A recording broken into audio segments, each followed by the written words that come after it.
भगवान शिव और कृष्ण के बीच क्यों हुई लड़ाई?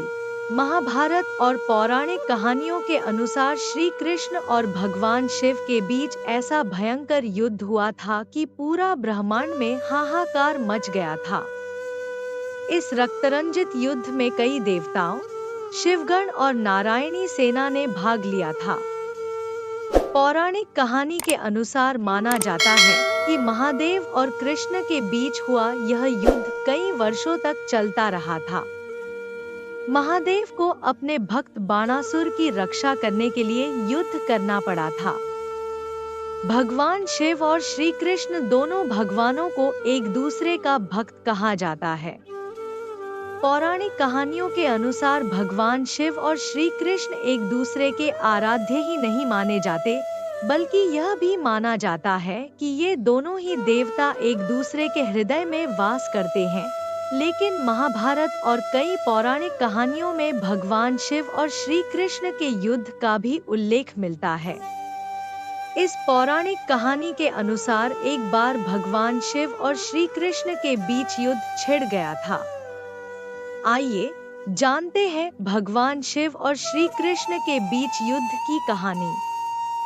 अगर आपको कहानी अच्छी लगे तो लाइक करें, अपने दोस्तों के साथ शेयर करें, मेरे चैनल को सब्सक्राइब करें और बेल आइकन प्रेस करना ना भूलें ताकि आने वाली वीडियो की नोटिफिकेशन आपको मिल जाए। जो चैनल पर नहीं जुड़े हैं वह भी चैनल को सब्सक्राइब अवश्य करें। चलो बढ़ते हैं कहानी में आगे। बाणासुर महादेव का परम भक्त था। बाणासुर ने कई वर्षों तक तपस्या करके भगवान शिव को प्रसन्न किया था। बाणासुर से प्रसन्न होकर भगवान शिव ने बाणासुर की रक्षा करने का वचन दिया। समय बीता और बाणासुर के घर में एक कन्या ने जन्म लिया। आगे चलकर यह कन्या भगवान श्री कृष्ण के पोते अनिरुद्ध को चाहने लगी। अनिरुद्ध को देखकर बाणासुर की बेटी उषा उनसे विवाह करना चाहती थी। एक दिन उसने अपने मन की व्यथा अपनी सहेली चित्रलेखा को बताई। चित्रलेखा के पास कई मायावी शक्तियां थीं, इसलिए इन शक्तियों का इस्तेमाल करके चित्रलेखा ने कृष्ण जी के पोते अनिरुद्ध का हरण कर लिया।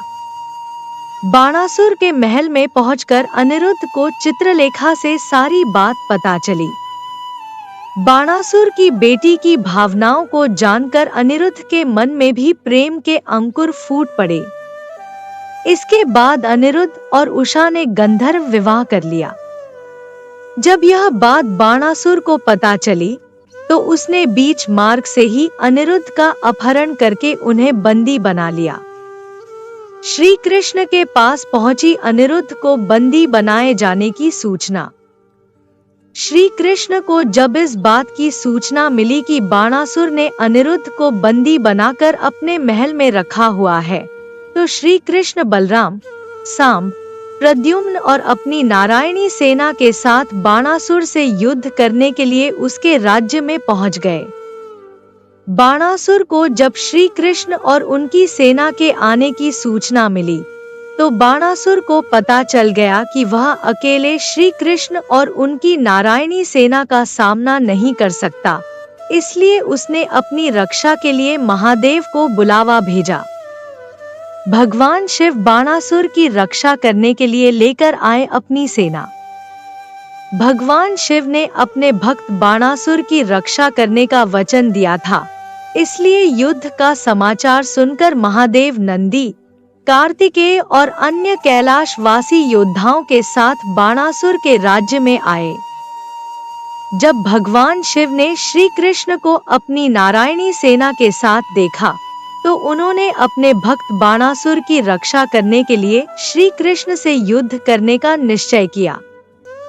कृष्ण जी की नारायणी सेना और महादेव के कैलाश गण सभी आपस में युद्ध करने लगे।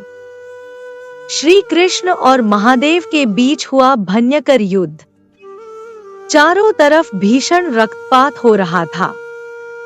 इधर महादेव भी अपने भक्त की रक्षा करने के लिए श्री कृष्ण से युद्ध कर रहे थे। दोनों देवताओं ने एक दूसरे पर कई अस्त्र छोड़े।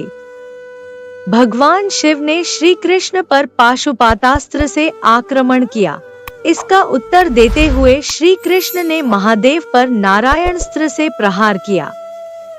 महादेव और कृष्ण के बीच हुए इस भयंकर युद्ध से सृष्टि में हाहाकार मच गया।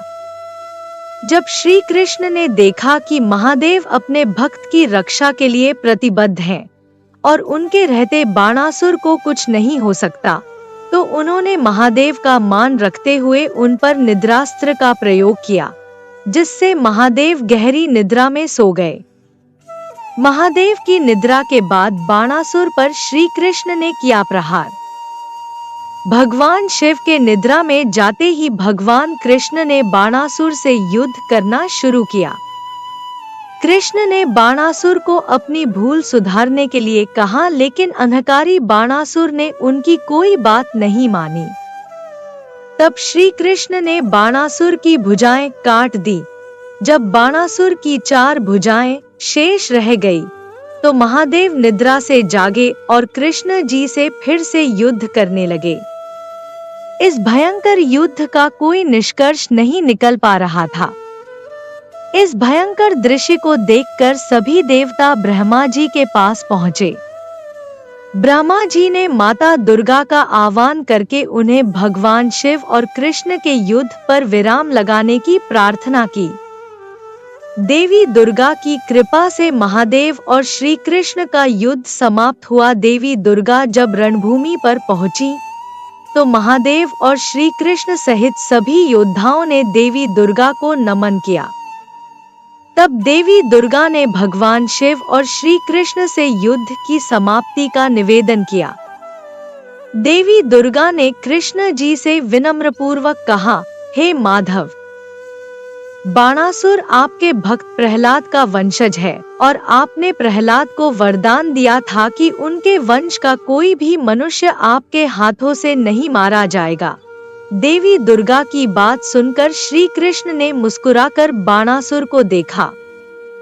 देवी दुर्गा की बात सुनकर बाणासुर को अपनी भूल का पश्चाताप हुआ और उसने महादेव और श्री कृष्ण को इस परिस्थिति में डालने के लिए क्षमा मांगी। इसके बाद युद्ध की समाप्ति हुई। उम्मीद करती हूँ यह कहानी आप लोगों को अच्छी लगी होगी। अच्छी लगी तो लाइक करें, अपने दोस्तों के साथ शेयर करें, मेरे चैनल को सब्सक्राइब करें और कमेंट में जय श्री कृष्णा अवश्य लिखें। कहानी सुनने के लिए बहुत बहुत धन्यवाद। मिलती हूँ एक और अच्छी कहानी साथ।